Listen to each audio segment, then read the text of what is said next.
Welcome to Conversations Through Alzheimer's. I'm Amber Marty. And I'm Felicia Wood. We're sisters and daughters of Rosemary Marty, diagnosed with Alzheimer's in June of 2025. We're documenting her journey as it happens, and we're sharing every resource we find along the way. This is her story. And ours. Thank you so much for tuning into today's episode. Today, we wanted to do something a little bit different. It is now April of 2026, and we've been having some recent experiences that have been kind of challenging with both of our parents, both with our mom who has Alzheimer's and our dad who is her caretaker. And we thought it would be helpful just to pause and kind of recap some of the incidents that have happened, if that's the right word, some situations, some of the conversations we've been having, and some of the struggles that we're sitting with the weight of the decisioning and trying to figure out how to evaluate it, especially from afar. Because if you're new around here or haven't listened to the prior episodes, both Amber and I live in New York while our parents live in Denver, Colorado. And so a lot of our interactions with them are things we can't pop over and actually check on in person. It's trying to really account for things from how my mom would describe things are happening, how my dad would describe things are happening, and then us also trying to kind of sort through that and find what could possibly be the version of the truth. Today, we thought we would start by going through some of the conversations that we've been having, the things that we've been hearing. And then as we go, we're just going to kind of talk about how we're navigating it. So Amber, do you want to go to the first example that kind of forced us to say maybe this would be something worth sharing? Yeah, we've been noticing a lot that her my mom's short-term memory has been getting worse. So there's a medical therapy that she watched a video for a few weeks ago. And I know she watched it because I got on Zoom to help her find the video. I started the video and then I called her back, 45 minutes later when the video was over because I watched it too. And then we talked about it and she was very upset. It's talking about like potential brain bleeds. It goes over, it's like 45 minutes basically of like potential complications because they need people to know when you're looking into these therapies or these drugs, the possible side effects. And of course that's scary. So she was crying and me and Felicia got on the phone with her and kind of walked her through it and explained like for their side effects, it's not guaranteed. They take multiple MRIs, stuff like that, and all is well. And then a couple nights ago, I was on the phone with her and she said, "Oh, I just came across a video for the IV infusion and watched it for the first time. And it was really scary. I started crying." And I was like, I had to ask her a couple follow-up questions because I was like, is this a video I didn't know about? Like maybe like the doctor sent a new one or maybe she found one on YouTube. And it turns out it was that exact same video. She just had no recollection at all of watching it just a couple weeks prior. And I was like, "Oh yeah, like me and you watched that like together on the same night a couple weeks ago." And she was like, "We did?" She had no idea. It wasn't like "Oh yeah, now I kind of remember that." So, and most of the time, like with the short-term memory stuff, it's been like, "Oh yeah, like now that makes sense, like you mention it." But like, it's just been more frequent of completely gone, like shut off as if it never happened.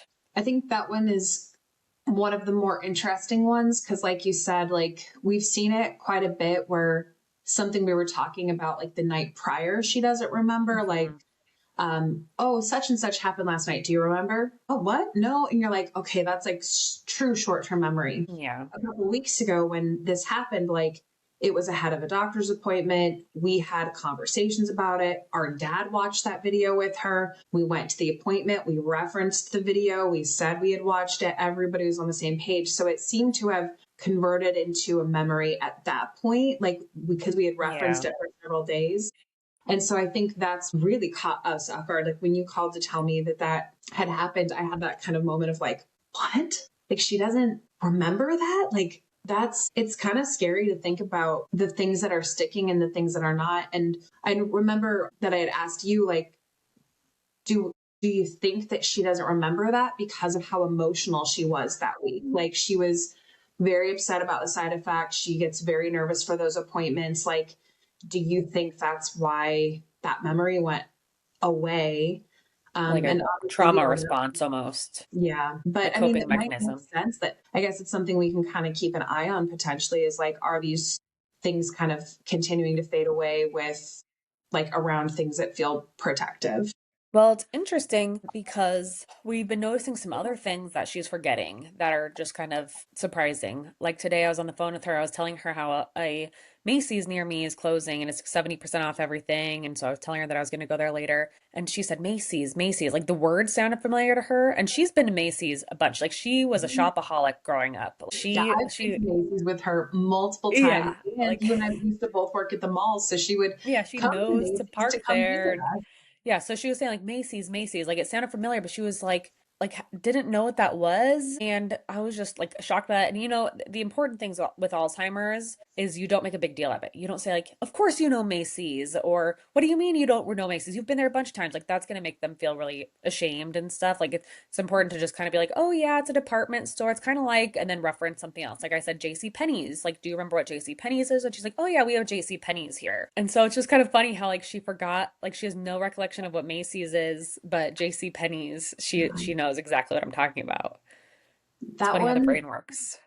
is also like one of those memory gaps that like gives me a little bit of a gut punch, like of Hmm. sadness, because like I can't imagine my mom not knowing what Macy's is. Like truly. And that's one where like I feel like if I pointed it out in a map, or if I like if I was talking Yeah. to my mom, like I could see saying like, well, like remember like the red star like at the far side of the mall, and like she might be able to pick up that context and then place it Hmm. and then like click it into place. Or who knows, like maybe that one's just gone. We don't know. Yeah, it's just interesting. It's Yeah. it's a tough, I mean, I think every part of the disease is tough, but I want to say like this is a really tough part right now because it's so on the border of can have a normal conversation, knows everything, and then the next day doesn't know simple things, forgetting memories, like, and it's just like it's a tricky time for the It's true. caregivers and people around her. I think it's also really hard because like we notice things like that and our antennas kind of go up, like we're evaluating this like,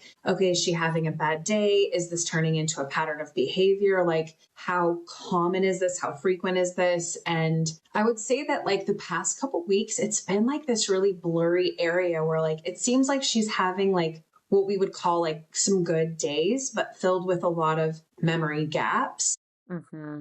or like some interesting self-reporting that we're hearing for the first time. Like the other day we got on a call with her and she had been telling you about like how she was finding herself in parking lots and not remembering where she parked her car. And like that was another hard thing to kind of evaluate from afar, because I think if you and I had lived there we would have been like, okay, well let's go meet at TJ Maxx soon and like actually go and like see how that went. Yeah. But from afar, you kind of have to be like, okay, well, like, what does that mean? You have to try to figure out how to get really good at asking questions that, one, like you said, don't cause any shame, don't make her think that you're like editing her. Hmm. But also that can help you figure out how serious it is what she's telling you, because you're trying to figure out, like, okay, well, how many times has this happened? I mean, and then also, like, you have to laugh about it because you're like, are there times it's happened that she's forgetting? Yeah, true.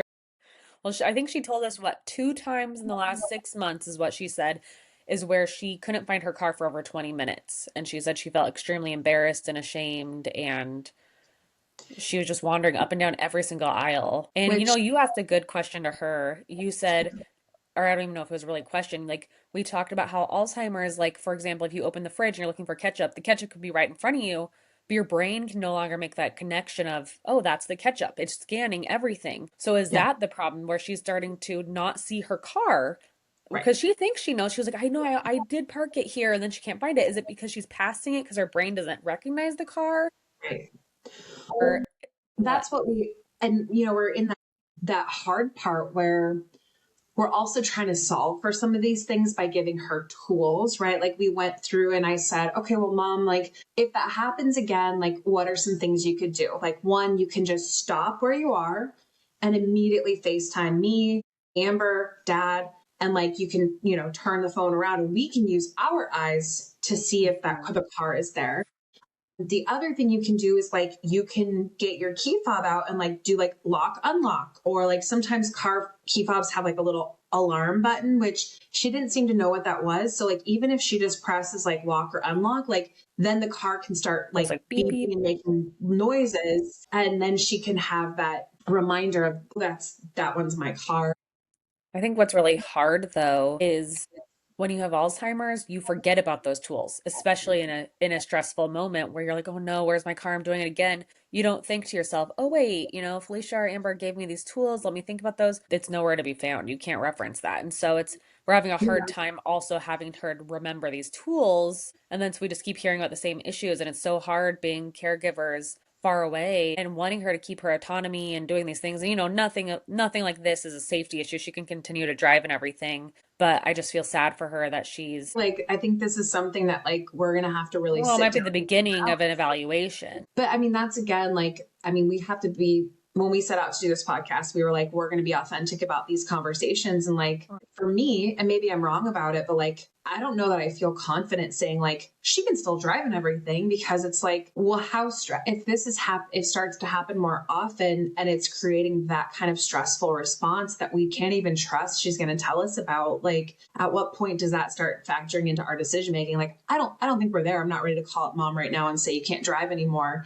but it definitely weighs more in that column of like, oh, that is approaching sooner than I was ready for. Yeah. And we'll have to do some research, honestly, and maybe ask the neurologist, like, what are the signs that like I don't ever want it to be like she got into an accident or anything like that. Like I want to call it before then, but it's also really tricky, like we've talked about, because mom is so independent. She drives to a nearby park to walk the dog. She wants to go to Starbucks to get her black coffee every day. She wants to go to the grocery store even though she complains about it because it's something to do. And I'm worried that when we have to take that away, because it is inevitable, what other implications are we now going to run into because she's stuck at the house or having to rely on dad to be driven places? And it's going to bring a whole nother problem. It's going to be really, really hard. And it's something that makes me feel really emotional, really sad, and even like really angry and frustrated thinking about, because like you just said, like the idea of mom being kind of stranded at home without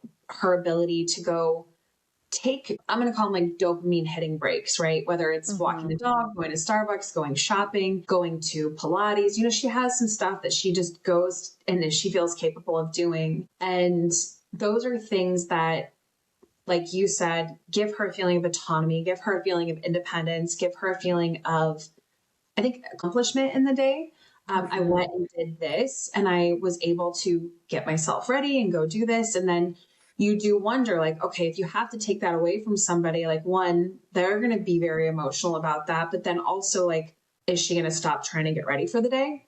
Is she going to lose the ability to do that? Is her social Is she skills? gonna cook dinner because then she just can't run to the store to grab the ingredient she didn't need? Or and I Exactly. think by that point, like by the time we really do have to make that really hard call, I think everything else cognitively will probably catch up. Like she probably won't be able to cook complex dinners that she would need to go shopping for ingredients for and stuff like that. But like we've talked about, it's every Alzheimer's patient is tricky because, or not tricky, but like different, because like I'll go to the Alzheimer's care support groups and they'll say that like their mom who's in their 90s just wants to sit and do puzzles all day. That's all they want to do, and that's great for them. I'm sure transitioning to just not driving and being at home is easy for them because they already have that. Or like a lot of people are like, yeah, my mom just loves to watch TV or movies. And Yeah. I can't say that for mom. She wants to garden, she wants to clean. And so like I really don't know how this transition is going to go because she doesn't have any like besides playing her games on her iPad, Yeah. she doesn't have anything where she can just like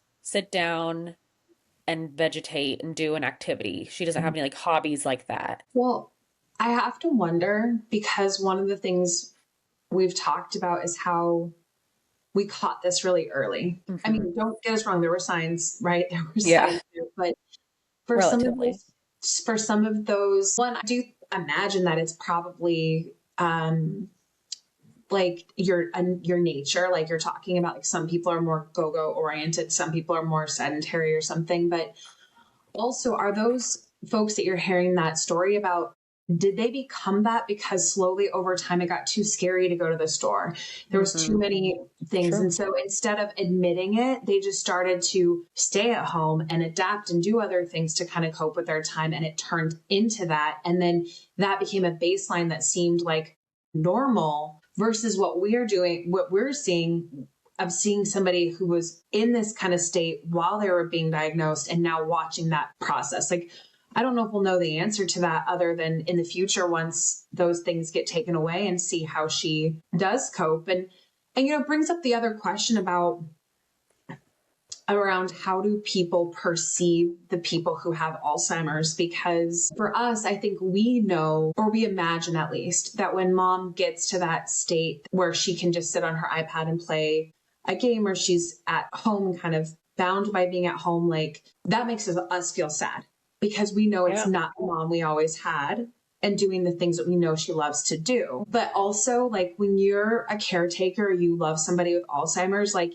it is so painful to sit with that reality that it's almost easy to be like, oh, she's fine. She's playing her game. Like, she's good. And I think that that's another big part of like what we're going through is like the people in the person with Alzheimer's lives and like surrounding them, that it's so hard to deal emotionally with what's happening that you kind of either try to buy into a delusion around it so that it's not so painful for you. I don't know. What do you think about that? Yeah. I think that's kind of what we've been dealing with our dad a lot, who's kind of the caretaker. And it's really hard. It is really hard too because, we've been getting some calls from our dad recently the last few weeks saying like I think your mom is progressing. And that's hard to hear because it's like, well, you see her every day. Like, what do you mean? But then some of the examples he gives, it's like, well, me and Felicia have been noting this for a year. Like, I think he's been so in denial that he's just now seeing what we've been seeing and realizing where she's at. Do you Because up remember until now, he's like, oh, she's fine. She's fine. Like, I think that's why she was so resistant, like, and saying, like, there's no way she has Alzheimer's because he didn't see it. But it's taken like a that? year. It's like he's a year behind almost. Yeah. But at the same time, there's times where, like today, for example, like she was out of some supplements and he just told her to go on Amazon and order some. And I'm like, she can't do that anymore. It's just he doesn't. I think that's been the hardest part. Like, same sort of thing. Like, there have been times that have come up with dad where, for example, the other day she didn't have her hearing aids in by like middle of the mid morning. 10:30. Yeah. Yeah, and her memory therapist has said, and the research shows, like, if you have any kind of hearing loss leads to significant cognitive, well, probably shouldn't say significance, I don't know if that's correct, but cognitive decline, right? Like, the Hmm. two are linked together. And so the memory therapist had told them, like, the second you wake up in the morning, you need to get your hearing aids in. And so the fact that it had been mid morning and she'd been home with dad all morning, who, again, from our perspective, retired to be a caretaker for her and be there for her and help make sure she's doing what she needs to be doing. And well, what happened on that call where you Yeah. realized that had happened? Yeah. So I called my mom during my lunch around, 12:30 Eastern. So it was about 10:30 a.m. for her. And we were just chatting, and then she was like, "Oh, I just realized why I can't hear you very well. I don't have my hearing aids in." I was giving her like a little bit of a hard time, like, "Mom, that's very important. Like, go get them right now." But while she hadn't had him in, I think she must have had me on speaker or something because I heard my dad, and my dad's like, "That's very important, Rose. Go put him in." And I said to him, I was like, "Dad, you need to remind her. You're the caretaker. Like, if you notice she doesn't have him in, just go remind her." And he said, "She needs to be held accountable for her actions." And my jaw hit hit the floor. And I literally yelled in the phone, "She has Alzheimer's." And he said to me, "She has Yeah. no problem remembering to go shopping every day." And I got so angry and I started giving him a lecture. And apparently he just walked away and went downstairs. And I was so frustrated. When you told me that story, because like you called me up later that afternoon and like told me that, and I feel angry hearing that story. And again, like, to be transparent, like, because we want to be transparent, it's hard for us to have these conversations and this frustration and then decide, like, do we want to share this with the rest of the community listening to this podcast? Because the last thing we want to do is be disrespectful to our family, or look, we don't want to do that. But at the same time, like, that kind of response, we know that our dad is not the only dad in the world who's saying things like that about a person that has Alzheimer's. And like, for us, hearing that response is appalling. Like, there's no other way It's to say that. unacceptable. When you're a daughter, your mom has Alzheimer's and you're across the country, and your dad doesn't even recognize that her disease is one that she does not have the memory. You can't be held accountable. You can't be accountable for something you don't know to do. Yeah. that's the truth. Like if it was something that she knew, then sure, you could be accountable. She has Alzheimer's. It means she doesn't know. She's It's not like doing. telling Oliver, who's not Yeah. even 2 years old, you should remember every day. It's like the concept is like, why would you expect a almost 2 year old to remember to do something every morning? You wouldn't. And it's the Right. same thing. My understanding is like, of course, she knows how to go shopping. She's been shopping her entire life. It is ingrained. It is like part of who she is, like we were talking about. It is something she's always done. She loves shopping. Of course, she knows how to do that. It also involves other steps, knowing how to drive, doing other stuff, like it's connecting different neurons. Then Yeah. her hearing aids, which what did she get? Like 10 years ago, maybe? And then consistently started using the last couple of years, and then like really started consistently using like the last year when she knew this was a thing. Like, of course, she's gonna forget most days. And we're not like saying like dad has to set an alarm and go up there and stuff, but like he needs to be an enforceable habit so it does become more of long-term memory for her. This is the hard part that I think, again, like this is a peek behind the curtain of the kind of conversations you and I have. We don't always agree 100% on how to approach everything. And that's why it's so nice to have each other to kind of be like, sometimes it's like, okay, you calm down on this. And then you don't calm down on this. Like you need to get more angry about this. Because like for me, like I was thinking about it and I actually had to talk about this with my therapist this week because it was really frustrating for me. And one of the things I was thinking about is I'm like, it's very hard to figure out how to approach dad, right? Because we know that he's defensive. We know that he doesn't want to be told what to do. We know that he kind of has a set idea of what he's responsible for. And so it has not always gone well in the past when we've said, this should be how you should be reacting. Like we expect this out of you. It usually doesn't go very well at all. And then that's hard for both of us because like we get upset, like he gets upset. It can cause a wedge between us. Like we want to keep mom feeling safe. Like we're dealing with a lot of dynamics here. But when it comes to this whole thing about the hearing aids, like I told you, I'm like, we haven't done this yet at the time of recording, but I told you, I said, I think we need to sit down with dad and really say, like, what are you willing to be responsible for as a caretaker? Because right now, if it's filling up her pill bottle once a week and taking her to like appointments, like half of her appointments, is that it? Is that all that you retired to be able to do? And is the, like, ask him kind of honestly, like, is every morning asking her if she has her hearing aids in and giving her a gentle reminder to do that if she hasn't, is that too far out of the capacity to ask of you right now? Because if the answer is yes, we need to know that. And then we'll do it. Then we will call her every single Yeah, we're morning. already up 2 hours earlier than her. And like, will that be a change? Will that be something like we either have to add onto our work calendar or figure out how to do? Like, sure. And like, to be honest, I feel really mixed about it because there's a part of me that feels like that's not hard to do at all. Like to be able to just make sure every morning my mom has her hearing aids in, like I should be able to do that. And then the other part of me is like, well, the mornings are always crazy. I have a toddler. Like I've got work meetings that start. I've got different pieces that are moving all the time. Like what if I fall short and I forget? And then she doesn't have her hearing aids in because it's supposed to be my responsibility. And like, that's really tough when you're far Well, it's away. also going to build resentment towards dad, who could literally walk up the stairs and just see if she has him in. And like, that's a Yeah. recipe for disaster. And that's the hard part, I think, for me as like a daughter and like in this situation, like, why is that too hard? Like, why does this have to be a fight? And if we're fighting over things like this now, what is it going to I be like know. as it gets worse? I've been wondering that more and more. Like, this is the easy part, even though it's hard and like a struggle. Like, she can bathe herself. She's not having accidents. She's like both like peeing herself or like the car accidents, like because that is a thing. Like it's gonna get to a point, and like this Exactly. this is the easy stage. And if he's not willing to do more than this now, like you said, we need to know so we can Make take a different plan. further actions to figure out what's best long term. Yeah, and I mean, I think that's another hard part to figure out is like I told you like one of my ideas is like maybe we just need to start having family meetings because right Mhm. now like we're kind of like care team by reaction need, like a pill list has been updated or a login has been set or an appointment has been made or kind of like back channeling over text. But I told you, I was like, I think we need to maybe formalize this and say, like, dad, every week we are meeting for a minimum of 15 minutes. we're going to ask, how has she been doing on X, Y, and Z? Like I said, I think we need like a frame of reference, and like we need to start having more accountability. Like, and we need to be able to say, like, what is the goal for this week? What is the priority? Is it to, like, for this week, I was thinking, like, she has her lumbar puncture next week. We need to, as a care team, keep her as calm as possible, because every time we have these things, it causes a significant amount of stress for her. And stress is the worst thing for Alzheimer's.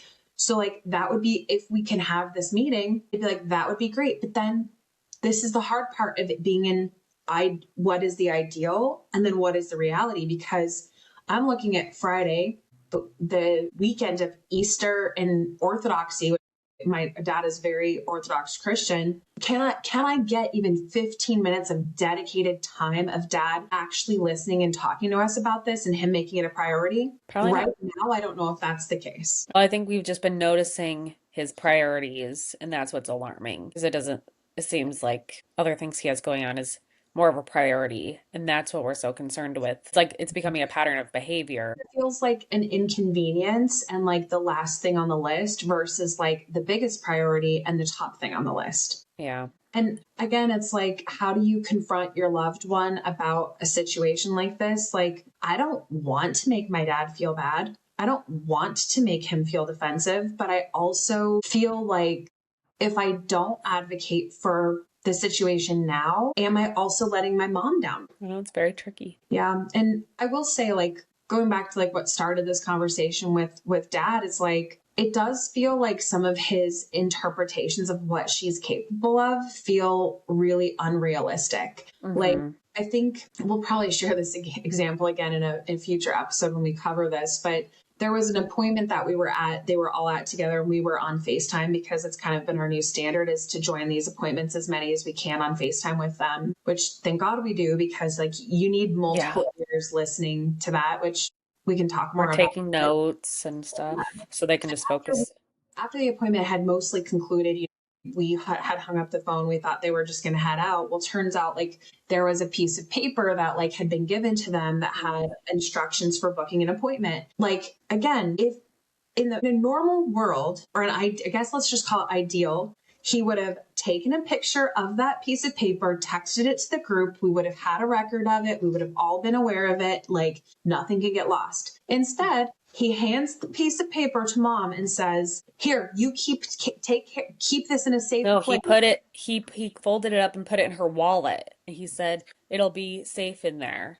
And then And she cleaned out her purse later that day and forgot that it was in there. right, but we weren't there, so we don't know if he Yeah. said, "Put it in your purse and remember to do this on Monday." All we know is that on Monday, when he wanted her to go follow up on that appointment, that she had at some point, whether she knew it was there or not, had not thought it was important and cleaned out her wallet and threw it away. And he lost it over that. And he was, I knew I shouldn't. And he does this thing where Yeah. it's like, not just like, you can't be trusted. It's, I knew I shouldn't have been able to trust you with this.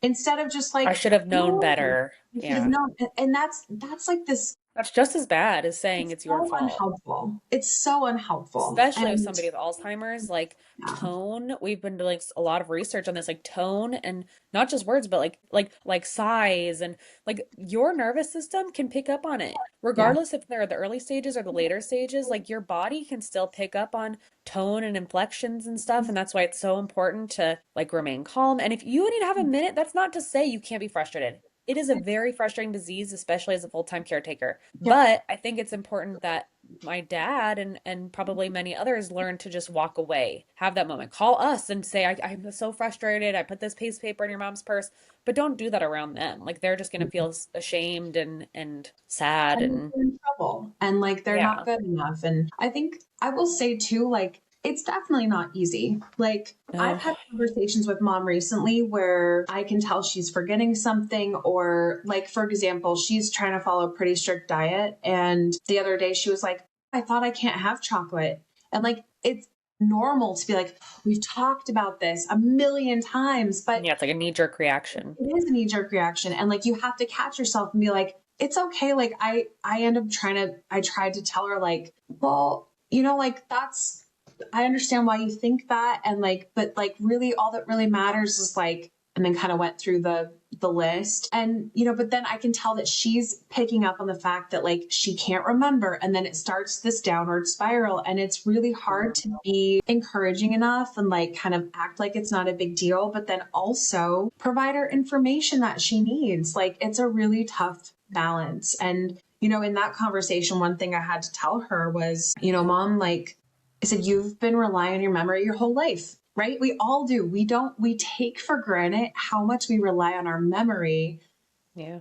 When you run to the store, what's on your shopping list? Well, some people keep, I rely on my memory and I do usually forget things. But even like about like what you can or can't have or like what you need to be doing, it's like you just keep that. You always are using your memory in ways that you don't take, Realize. you don't acknowledge, you don't realize. And so I told her, I said, Mom, like you're relying on your memory to remember like what you can and can't eat. And like, unfortunately, like your memory is just not your best tool right now. And we've got to figure out if we can like keep a list in your purse or check the list on the fridge and you're trying to be encouraging of that. But then, like you said, it's like, even if you get the least bit frustrated in that conversation or you're trying to anchor it down, like they can pick up on it. Yeah. Well, not only that, but like I said earlier, you have to hope that they can use their memory enough to remember those tools to look say like, oh yeah, I have the list in my purse. Like I printed a list of what she can and can't have inside her cupboard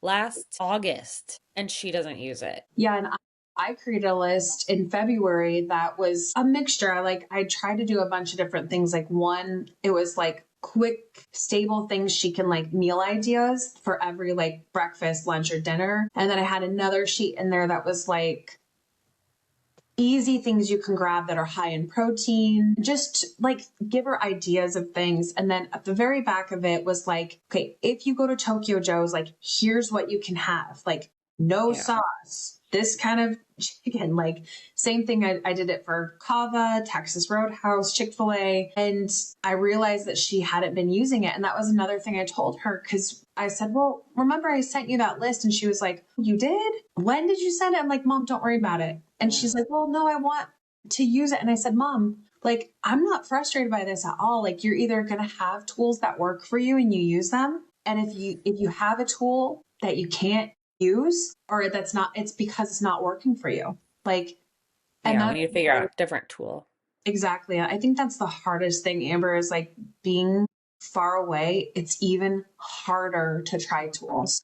Because like if we were there, we could print it out ourselves and laminate it on a card and like show her it. And that conversation might even be enough to help it click. But virtually, like I feel like it's even harder to be able to give her tangible things that can try to trigger Yeah.